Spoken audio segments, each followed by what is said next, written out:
You've been here before, not in this body, not in this life, but in that moment when your hand hesitated above the doorknob, heart hollowed by something you couldn't name. You never opened that door, and yet you've dreamed of what was behind it for years. A staircase spiraling downward, a boy with your face, older than time, a beast with no eyes but your father's voice. You don't remember where these images came from, but they remember you. They wait behind mirrors, inside your silences, beneath the shape of your habits. Every time you pretend to laugh, something else in you grows quiet, not dead, just submerged. And at night, it claws at the inside of your ribcage, whispering your forgotten name. You've been told to move forward.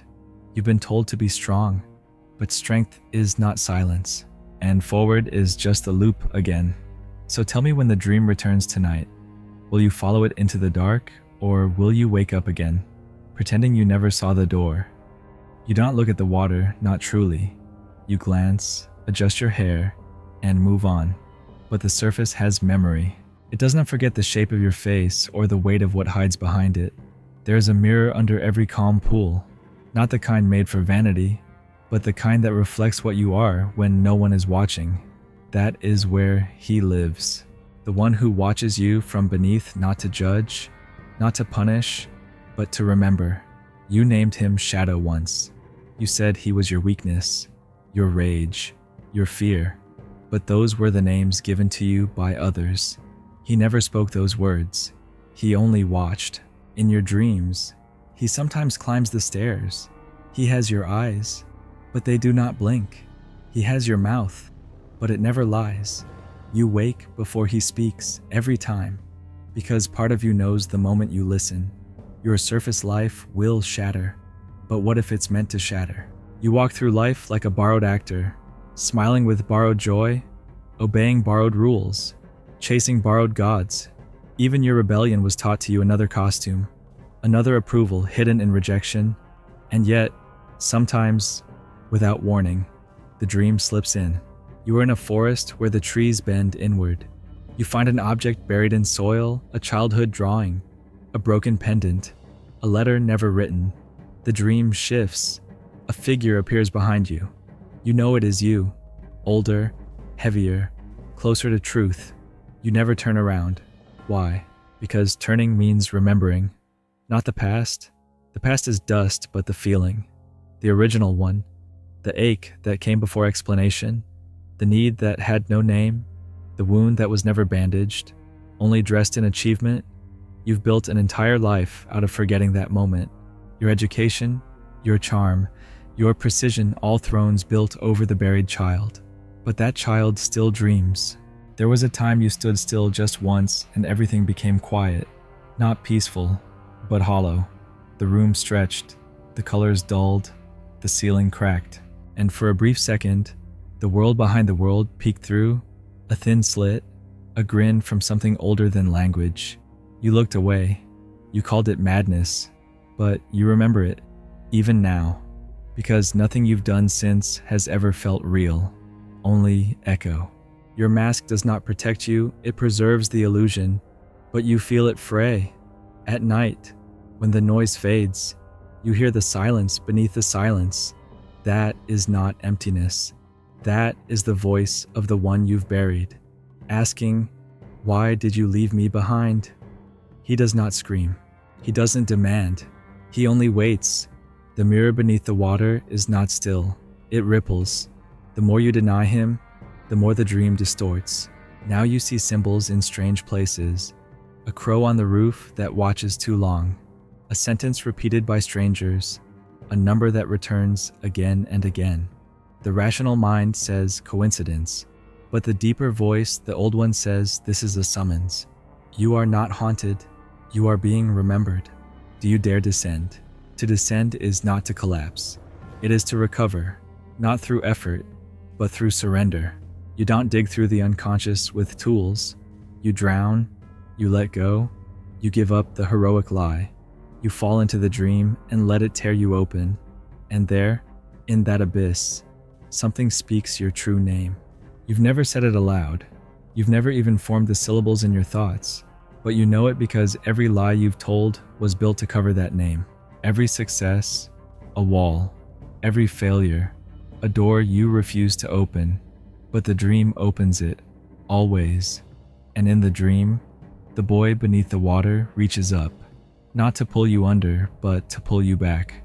Back into the body you left behind, back into the hunger you anesthetized with ambition, back into the rage you turned into sarcasm, back into the longing you mistranslated as lust. He wants none of your explanations. He only wants to be seen. And once you see him, everything changes. The faces around you will distort. The games will lose their flavor. The praise will taste of ash. But beneath the grief is clarity. Beneath the fear is recognition. You will begin to dream differently. The staircase will no longer lead downward, but inward. The forest will no longer trap you, but reflect you. The figure behind you will walk beside you, not because he is done haunting, but because you finally stopped running. And in time, your face in the mirror will stop looking away. But you are not there yet. You still grip the mask. You still smile when the ache sharpens. You still repeat words that were never yours. You still pretend that safety is meaning. But the mirror beneath the water does not need your permission. It reflects, regardless. It shows you, to you. Not the version you want, but the version that watches in silence, waiting to be remembered. There is no salvation in this. No reward, no applause, only the return.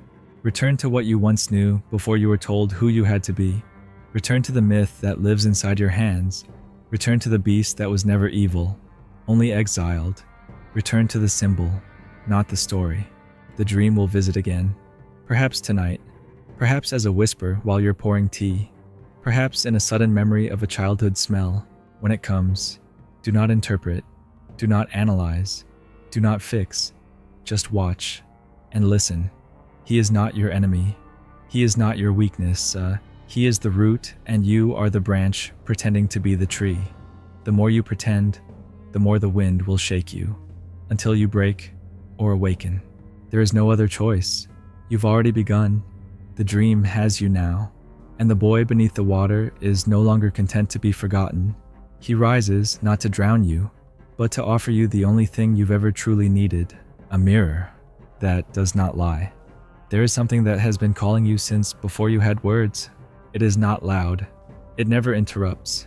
It waits like a candle flame on the edge of your vision. You feel it most when the world becomes too silent or too strange. A dissonance, a presence, not outside you, but not quite inside either. It lives in the threshold between your waking and your sleep. The voice that has no mouth. You have spent years perfecting the outer self, the one who knows what to say, the one who knows what to want. But this other voice, it does not speak in words. It weaves its truth in fragments.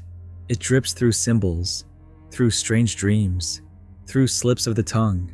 You hear it in déjà vu, in the way certain faces strike you as familiar before you've ever met them, in the fear that doesn't match the moment, in the longing that has no object. It is not a delusion. It is the forgotten language of the soul, and the soul is not polite. It is not tame. It has no interest in the life you've built atop its grave. It will shake the ground if it must. It will burn down everything you've called identity, not out of cruelty, but because it remembers what you do not, that you are not the role, not the name, not the polished face in the photograph. You are the space between your thoughts, and this voice has waited centuries for you to fall silent enough to hear it. You mistake its silence for absence, but absence is its form of intimacy. You live in the realm of noise beliefs, duties, distractions, all the machinery of the ego, designed to keep you from the unbearable truth that your life is a mask, and the one wearing it has never stopped screaming. But the scream is silent, not because it is weak, but because it is older than sound. It moves in image. It communicates through myth. And if you dare enter that dream, if you dare stop interpreting and begin listening, it will undo you. You think undoing is a loss? It isn't. To be undone by what you truly are is to be born again, not into virtue, but into vision. The ancients knew this. They spoke to the gods through madness, through trance, through fire. They didn't seek answers, they sought transformation. And transformation doesn't come from understanding. It comes from descent. You must crawl back down the spiral staircase into the mouth of the unknown. You must allow the image to speak first, before meaning follows. You must let the vision come before the explanation. That is the law of the unconscious. But you've made yourself too rational to see. You've trained yourself to dissect every feeling, to name every impulse, to categorize every whisper. But symbols do not survive dissection. The moment you explain them, they die. They must be felt, not solved. The serpent in your dream is not a warning. It is not a puzzle. It is your forgotten power. The door that never opens is not fear, it is invitation. The hand that reaches for you in the dark is not a threat. It is the archetype of your becoming. You fear it only because it dares to pull you out of your script. And the script is comfort. The script is safety. But the script is also death. There are pieces of you old, primal, luminous that you buried to survive. The world demanded it. The tribe required your mask. And so, you amputated wonder, exiled desire, mocked intuition. You became clean, controlled, predictable. But the voice without a mouth kept speaking. It carved its language into your dreams. It shaped your compulsions. It colored your instincts. And now, when you least expect it, it erupts a panic with no source, a craving with no object, a sorrow with no past. This is not pathology. This is myth breaking through. You're not sick. You're not broken. You are haunted by yourself. The parts of you that were not allowed to speak, they never died. They grew teeth. They became symbols. And symbols, unlike wounds, do not beg for healing. They beg for recognition. A woman in a red cloak appearing in every dream. A staircase made of bone. A man with antlers whispering your childhood name. These are not nightmares. They are the return of what you once were before you learned to be useful. What will you do when they return tonight? Will you wake and dismiss them as nonsense? Or will you sit in the dark and draw them, speak to them, let them become real again? Because this is not therapy. This is ritual. And ritual is how the unconscious becomes visible. Ritual is the bridge, not to the divine, but to the self that remembers. The self that watched you hide behind your smile. The self that never forgot the first time you lied to survive. And you're still lying. You say you're fine. You say you're in control. But the dream knows better. The body knows better. It trembles at the edge of your denial. And the voice, voiceless, still echoes through every silence. It speaks when you stop speaking. It moves when you stop moving. It is the one thing in you that cannot be touched by shame, because it has never lived in the world of rules. You're not meant to tame it. You're meant to meet it, to walk back through the hallway of images, to kneel before the altar of the strange, to look your forgotten self in the eye, not to fix him, but to witness him. You will not recognize him at first. He wears antlers. He speaks in riddles. He holds fire in one hand and a mirror in the other. You will be afraid, but if you don't look away, he will show you your first dream, the one you had before your mother named you, the one you buried when you chose approval over truth. That dream is still alive. It has grown strange in the dark. Its limbs have twisted. Its eyes are too large.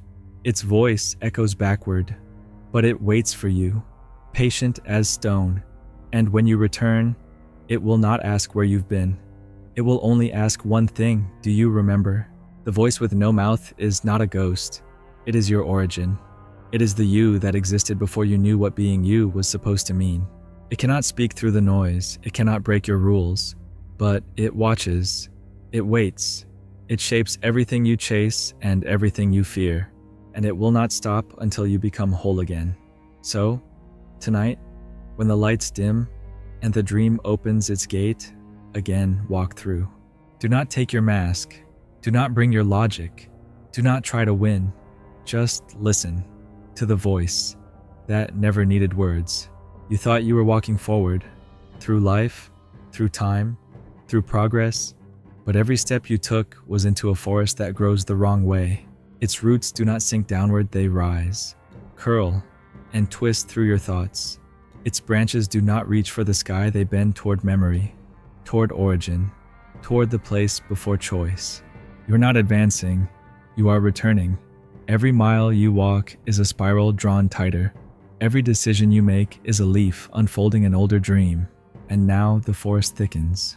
At first it looked like any other path. Ambition paved it, desire lit it, approval marked the trees. But that was just the border, the outer rim of forgetting. You have crossed that line now. You can feel it. The air is colder here, the sun more distant. The wind doesn't move the trees, it whispers through them. Words not in any language, but familiar still, like the hum of your grandmother's lullaby, remembered not with your ears, but with the bones beneath your skin. You try to make sense of it, but this is not a place for sense. This is the mythic layer of your being, the symbolic stratum, where you're not a man or a woman or a name, but a story, a fire, a symbol moving through symbols. This is where your dreams are born. This is where your fears come to drink. Every fear you've ever known has grown here, fed by your silence, shaped by your shame, named by your culture, but birthed by you. You don't find yourself in the forest, you lose the one pretending to be you. The forest remembers. It remembers the time you betrayed yourself and called it maturity. It remembers the day you silenced a scream to appear composed. It remembers the moment your hands wanted to create, but your mind said, be responsible. It remembers your first lie, your first compromise, your first exile from your own truth, and it keeps growing.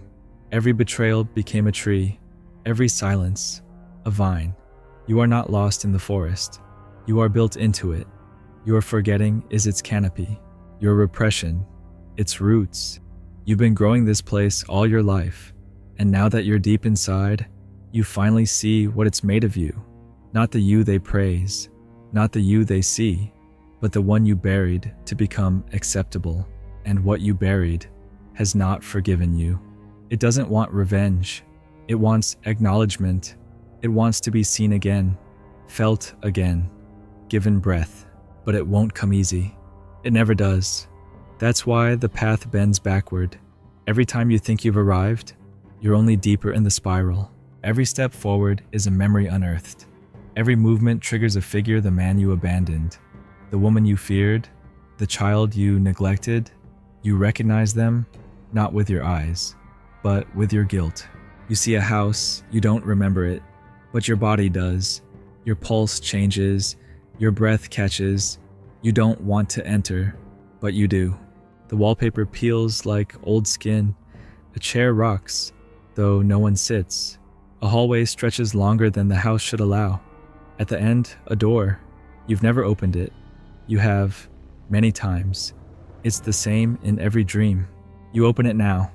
Inside is not horror. It is a mirror, covered in dust. Not the elegant kind. Not the kind that flatters. This one is jagged, warped, too real. You see a face that isn't yours, but is older, wilder, unsanitized. The self you left behind. Not broken, not evil, just honest. So honest it burns. He doesn't speak.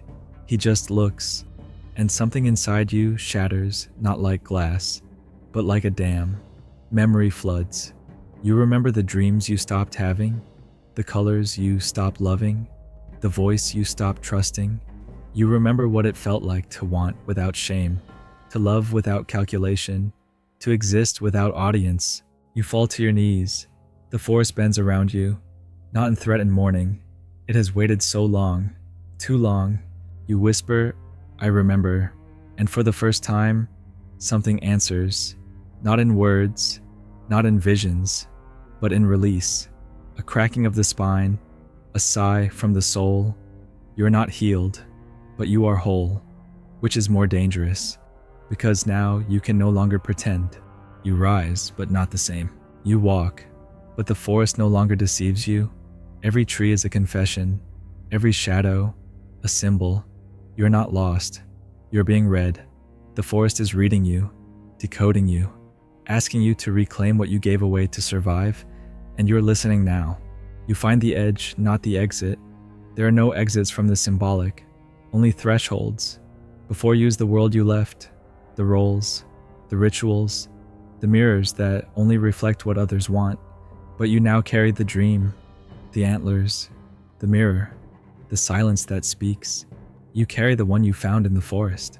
He walks beside you, always has. Now you see him. Others won't. They'll say you've changed, that you've grown strange, that you've lost your edge, but you know better. You've found your origin, and your origin is never clean. It is sacred, messy, impossible to translate.